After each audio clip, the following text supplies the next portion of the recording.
পরমাণু সক্ষমতার পাশাপাশি ইরানের নজর এখন আকাশসীমায় শক্তিশালী সক্ষমতা অর্জন। সে লক্ষ্যে দুর্দান্ত গতিতে এগিয়ে চলেছে দেশটির বিমান বাহিনীর কার্যক্রম। এরই একটি প্রয়াস সম্প্রতি রাশিয়ার সুখোই 35 যুদ্ধবিমান নিজেদের বিমান বাহিনীতে সংযোজন। সমর বিশ্লেষকদের মতে এ যুদ্ধবিমান তেহরানের শত্রুদের জন্য বড় হুমকি। আর এ বক্তব্যের যথার্থতা প্রকাশ পেয়েছে ইরানের বিমান বাহিনীর কমান্ডার ব্রিগেডিয়ার জেনারেল হামিদ বাহেদির জোরালো বক্তব্যে। ইরানের বিমান বাহিনী যে কোনো স্তরের হুমকি মোকাবেলা করতে প্রস্তুত, এমনটাই দাবি জেনারেল বাহেদির। জেনারেল বাহেদি বলেন, ইরান বিমান ও ড্রোনকে অত্যাধুনিক সিস্টেম দিয়ে সজ্জিত করেছে।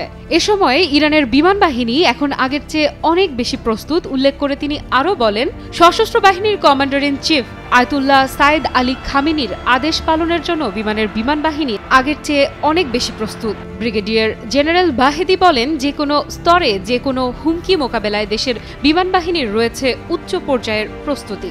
নতুন সাফল্যের বিষয়ে তিনি বলেন, ইরানের বিমান বাহিনীর বিমান এবং ড্রোনগুলো অত্যাধুনিক এবং সর্বশেষ প্রযুক্তিতে সজ্জিত।